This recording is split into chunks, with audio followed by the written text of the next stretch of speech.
Salut les contribuables malins. On est samedi soir et j'étais en train de me poser quelques questions. J'étais en train de regarder en fait, selon les données de l'administration fiscale française, combien est-ce qu'il y avait de contribuables en France. 38,6 millions de contribuables en France. Donc personnes physiques et entreprises qui sont assujetties à l'impôt. Tu vois, je suis un peu fou. Quand je vois ça, en fait, je me suis posé la question de me dire, tiens, quelles étaient les problématiques principales des contribuables? Parce que les contribuables malins épicuriens, ça c'est sûr.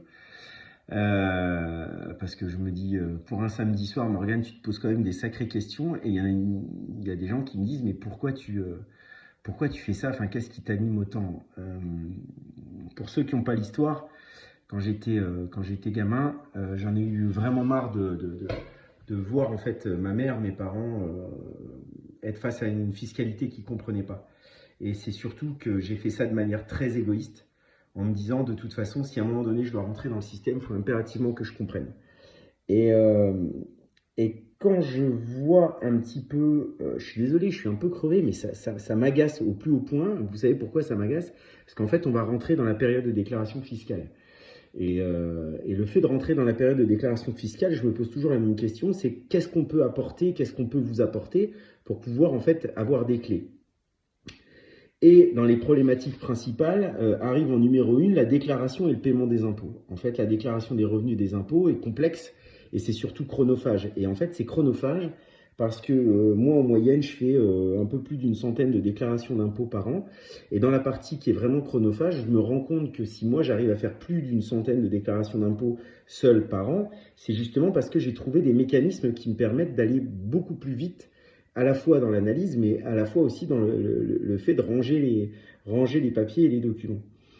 Et là-dessus, en fait, on a plusieurs choses qui viennent se rajouter, notamment la gestion des investissements, comment est-ce qu'on remplit les déclarations fiscales des revenus immobiliers, les 2044, etc. Des actions et j'en passe. Mais je me suis rendu compte également qu'il y avait des changements de situation qui étaient assez lourds. Et dans les changements de situation, on a les changements des situations personnelles, c'est-à-dire mariage, divorce, décès, qui peuvent venir modifier, on va dire, une situation globale. Et ça peut être assez chiant. Les deux autres parties qui sont assez particulières, c'est les crédits et les déductions d'impôts. On va dire que la partie des contribuables, ce qu'on se rend compte, c'est que les gens qui payent des impôts et qui sont dans une mécanique peuvent avoir, on va dire, des crédits d'impôt ou des déductions fiscales. Et bien souvent, et ça me fait péter les plombs, mais vous n'imaginez même pas à quel point des gens ne savent pas où les mettre et parfois, plutôt que de le mettre et voir plus tard, ben en fait, ne les mettent pas du tout. Donc en fait, il y a des millions d'euros qui se trimballent, qui sont directement dans la poche de l'État parce qu'en fait, les gens ne font pas leur déclaration d'impôt eux-mêmes. Je parle pas du tout de l'organisation patrimoniale qui est quoi investir, quand investir, comment investir, etc. Euh, j'ai listé plusieurs choses, notamment sur les notions d'aide qu'on pouvait donner et qui permettraient de faire avancer le système financier et fiscal. Putain, il faut se réveiller quoi, sincèrement. On est dans un jeu dont on ne connaît pas les règles. C'est ça qui me fait péter les plombs. C'est ce qui a fait péter les plombs à mes parents quand j'étais plus jeune. C'est ce qui fait que je fais le métier que je fais aujourd'hui. Et il y a des choses qui ressortent. C'est que l'on puisse avoir des informations claires, s'il vous plaît. Allez chercher les informations claires, des gens qui parlent le même langage que vous. Ne vous laissez pas embarquer dans un langage que vous ne comprenez pas. Ne vous faites pas embarquer par les professionnels. Si vous ne comprenez pas, dites ça, je ne comprends pas. Voilà, ça c'est important. Donc fournir des informations claires.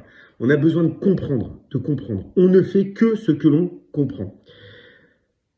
Derrière, ça va déclencher des choses, ça va déclencher des réflexions. Et c'est surtout que votre cerveau, comme il aura compris, eh ben lui, il va se dire, ok, mais moi, quel est le conseil? Quels sont les conseils que je peux avoir? Quels sont les conseils qui peuvent être personnalisés et qui viennent nourrir, on va dire, ma propre famille, pour mes enfants, pour mes parents, pour moi-même.